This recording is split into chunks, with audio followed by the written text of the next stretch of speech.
ओशो का नाम तो सुना ही होगा। ये जानते हैं उनके लिए बताऊं। ओशो भारत के एक दार्शनिक और आध्यात्मिक गुरु थे। विवादों से बड़ा गहरा नाता रहा।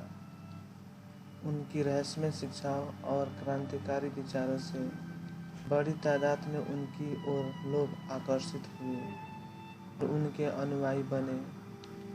दूसरी तरफ उनके बहुत खिलाफ भी हुए और ओशो को सेक्स गुरु और अमीरों का गुरु कहा जा रहा। इस वीडियो में आप ओशो के बारे में 30 ऐसी फैक्ट जानेंगे जो शायद आपने पहले कभी भी ना सुनी हो। वीडियो को पूरा अंत तक जरूर देखना। आखिर में आप कहोगे कितना रहस्यमय था ये इंसान।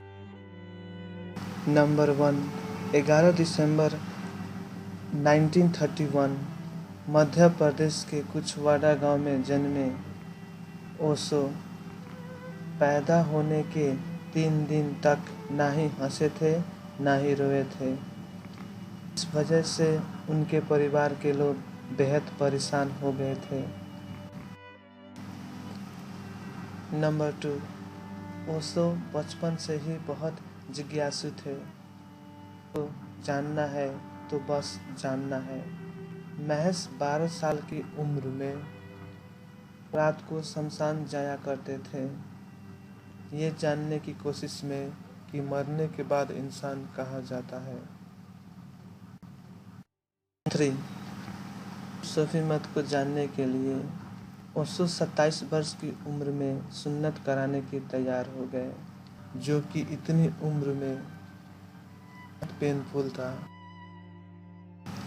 नंबर 4, ओशो शुरू से ही लग्जरी लाइफ जीने की आदी रहे हैं। एक बार उन्होंने जिद की कि वो हाथी पर बैठ के ही स्कूल जाएंगे। तब उनकी जिद देखकर उनके पिता को हाथी मंगवाना पड़ा। तब ओशो उस पर बैठकर स्कूल गए। इस स्कूल में एक हाथी दरवाजा बना हुआ है। नंबर 5, बचपन में जब ओशो पानी में नहाते थे, कभी कभी अपने दोस्तों को डुबोने की कोशिश करते थे। जानना चाहते थे कि आखिर मरना कैसा होता है। नंबर 6,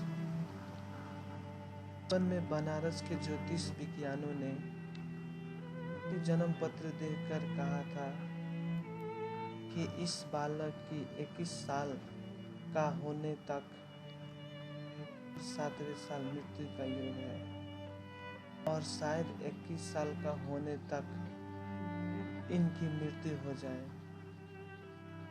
लेकिन ये अगर बच गया तो इनकी बुद्ध होने की संभावना है। जब ओशो 14 साल के हुए, 7 दिन तक एक मंदिर में बैठकर अपनी मृत्यु का इंतजार किया था, लेकिन उन्हें कुछ नहीं हुआ।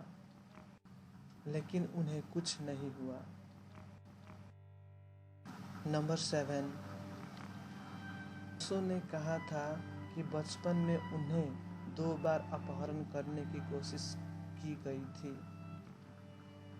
नहीं जानते थे कि ऐसा क्यों हुआ।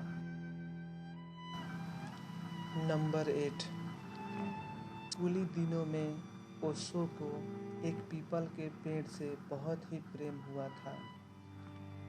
वो हर रोज आते जाते उसे निहारते थे, अपने आप को इमोशनली उस पेड़ के नज़दीक पाते थे। दिन उस पेड़ के साथ एक अनोखा हुआ। ओशो कहते हैं कि ये भी मुझे नहीं पता कि वो क्या था, लेकिन कुछ घटित हुआ। उसी दिन से उस पेड़ के साथ एक विशेष प्रकार का संबंध हो गया, जिसको मैंने कभी अनुभव नहीं किया। इंसान के साथ भी ऐसा लगाव कभी नहीं हुआ। नंबर 9, 1953 के दिन 21 साल की उम्र में पेड़ के नीचे ओशो को संबोधित प्राप्त हुई। उस वक्त उन्होंने जबलपुर कॉलेज से फिलोसफी की पढ़ाई कर रहे थे। संबोधि के बारे में ओशो कहा करते थे कि अब मैं किसी भी प्रकार के खोज में नहीं हूँ। अस्तित्व ने सारे द्वार मेरे लिए खोल दिए हैं। नंबर 10, संबोधि यानी कि ज्ञान प्राप्त होने के बाद भी स्टडी को जारी रखा और सागर यूनिवर्सिटी में उन्होंने फर्स्ट क्लास और फर्स्ट गोल्ड प्राप्त किए और उसी के साथ उन्होंने एमए की डिग्री ली थी। नंबर 11, ओशो कहते थे उनका पूर्व जन्म 700 साल पहले तिब्बत में हुआ था। पिछले जन्म में जो काम वो पूरे कर नहीं पाए थे, उन कामों को पूरा करने के लिए ये जन्म लिया है और इस जन्म में अपने माता पिता को उन्होंने खुद चुना है। नंबर 12, ओशो बेहद उच्च कोटि की वक्ता थे। बोलने पर इतना कंट्रोल था, जे बोल दिया वही आखिरी था, वही छपता था। माफ़ करना, मेरा मतलब ये नहीं था, मुझसे गलती हो गई। तरह का शब्दों का इस्तेमाल उन्होंने कभी नहीं किया।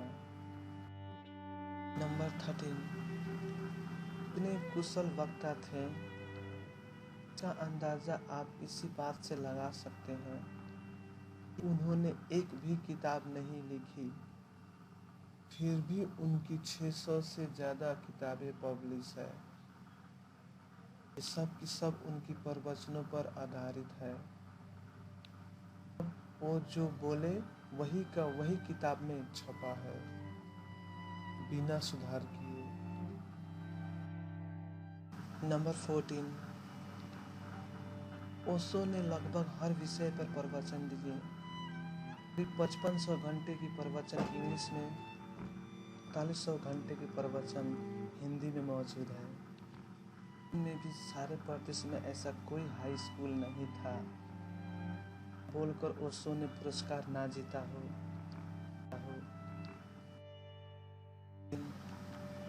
प्रत्येक लेखक की बात ना करें, ज़्यादा किताबें भारत में बिकी है तो वो ओशो की है। 1 मिलियन से ज़्यादा किताबें और टेप में बिकती है। नंबर 16, उन्हें बहुत ज़्यादा लगाव था, 3 किताबें पढ़ दिया करते थे। पढ़ने के इतने शौकीन थे, पूरा दिन भोजन की सुबह की प्रवचन के अलावा किताबें पढ़ने में ही बीतता था। पढ़ने के लेकर उनका पागलपन इतना ज़्यादा था, चोर बाजार में बिकने वाली किताबों को खरीदने पर भी नहीं कतराते थे।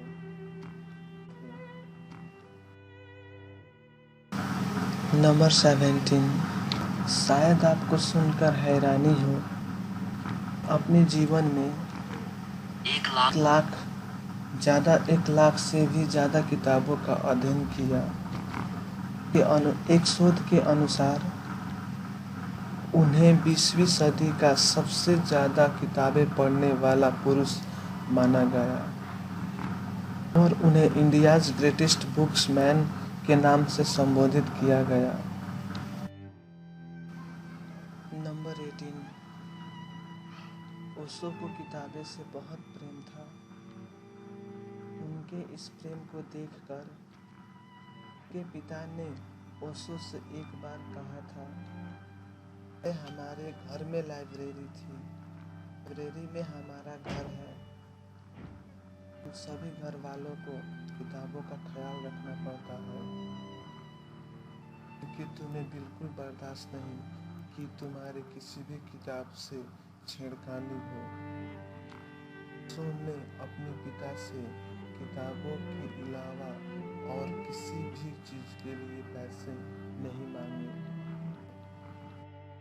नंबर 19। बिल्कुल पसंद नहीं था कि कोई और उनकी किताबों पर निशान लगाए, पंक्ति को अंडरलाइन करे। इसीलिए ओशो को लाइब्रेरी से बुक लाकर पढ़ना पसंद नहीं था। वो कहते थे, मेरे द्वारा किसी और का अंडरलाइन निशान लगाई हुई किताबें पढ़ना उसी प्रकार है जैसे कोई वैश्या के पास जा रहा हो। मेरे लिए कोई पुस्तक मात्र पुस्तक नहीं, ये एक प्रेम संबंध है। नंबर 20। ओशो बचपन में अपने नानी के पास रहे, पढ़ना सिखाया। उन्हें पसंद थी तो पढ़कर सुनाते, जो उन्होंने अपनी नानी को पढ़कर सुनाई। द बुक ऑफ निताद उनकी सबसे पसंदीदा किताबों में से एक थी। ही ओशो ये भी कहते थे, संहिता और मनोसमृद्धि को सबसे क्रूर किताब मानता हूँ। संहिता और मनोसमृद्धि को सबसे क्रूर किताब मानता हूँ। नंबर 21। लाइब्रेरी में 1,00,000 किताबें हैं। ओशो मरने से पहले अपनी किताबों को इन लाइब्रेरियों में बंद करने का आदेश किया था। साथ ही ये भी कहा था, उन किताबों को तालों से खोलकर सिर्फ उन्हीं लोगों को पढ़ना पसंद है व पढ़ना इजाज़त है जो उन पर लिख रहे हो। भी उन्हें एक बार में 3 से ज़्यादा किताबें निकालने की इजाज़त नहीं है। ओशो का कहना था, ये लाइब्रेरी आम जनता के लिए नहीं है, इसकी किताबें उन्हीं के लिए खुली है जो उन पर यानी कि ओशो पर शोध कर रहे हो। नंबर 22। तो गजब के तर्कशास्त्री थे। उनमें किसी भी बात को सही या गलत साबित करने की पूरी क्षमता थी। कारण था कि कोई भी व्यक्ति उनसे वाद विवाद नहीं कर सका था। कोई भी उनका चैलेंज स्वीकार नहीं किया। नंबर 23। सेक्सुअलिटी पर बड़े खुले रूप से बातचीत किया करते थे। सेक्स को लेकर खुले स्वतंत्र की वकालत करते थे। ये उनको काफ़ी क्रिटिसाइज भी किया गया और उसी के चलते उन्हें सेक्स गुरु भी कहा जाने लगा। नंबर 24। ओशो को बातचीत या कम्युनिकेशन बिल्कुल पसंद नहीं। वो कहते थे, ये मेरे लिए एक बत्ती बात है, मेरा सब। नंबर 25। ओशो को उर्दू की प्रसिद्ध गायिका नूरजहां का गाया हुआ गाना करार था, तुम्हें याद हो कि या ना याद हो, बेहद पसंद था। ओशो लगातार 15 वर्षों तक प्रवचन देते रहे। 1 साल के लिए वो सार्वजनिक मोड में चले गए। 27। को पिता ने ओशो से संन्यास लिया था। जिस दिन उन्होंने संन्यास लिया था, वे ओशो को पैर पकड़कर खूब रोए थे। नंबर 28। ओशो का अमीरों का गुरु कहा जाता है। अपने इंटरव्यू में बार बार जिक्र किया है, अमीरों के गुरु है। वो कहा करते थे कि तुम मुझे अमीरों का ही गुरु बनने दो, गरीबों के लिए तो और बहुत बहुत से गुरु हैं। यहाँ अपनी बात को सिद्ध करने के लिए वो ऐसे तर्क दिया करते थे कि अमीर होना कोई बुरी बात नहीं है, बल्कि जिसके पास धन है वही धन की व्यर्थता को समझ सकता है। गौतम बुद्ध महाराजा के बेटे हैं। राम और कृष्ण राजघराने में पैदा हुए हैं। तुमने कभी भिखमंगे को किसी अवतार व एनलाइटेंड पुरुष बनते हुए देखा है? एनलाइटेंड पुरुष बनते हुए देखा है? 29 रोल्स रॉयस कारें थी। इंटरव्यू में उन्होंने कहा था रोल्स रॉयस कारें चाहते हैं कि अनुयायी ये कारें उपलब्ध कराना चाहते हैं। कहते हैं कि हर दिन उनके लिए ऐसे कार अलग बाहर खड़ा हो। नंबर 13 आज भी रहस्य है वो जब अमेरिका की जेल में थे तब कत्तीमा जहर दिया गया था। कमजोर पड़ता चला गया था। वो निरंतर बीमार रहने लगे थे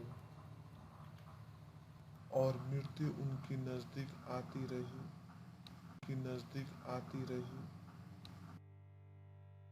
तो इस वीडियो के लिए इतना ही। अगर आपको ये वीडियो अच्छा लगा हो और शेयर ज़रूर करना। कमेंट कर मुझे बताइएगा कि आप महान व्यक्ति ओशो के बारे में क्या सोचते हो।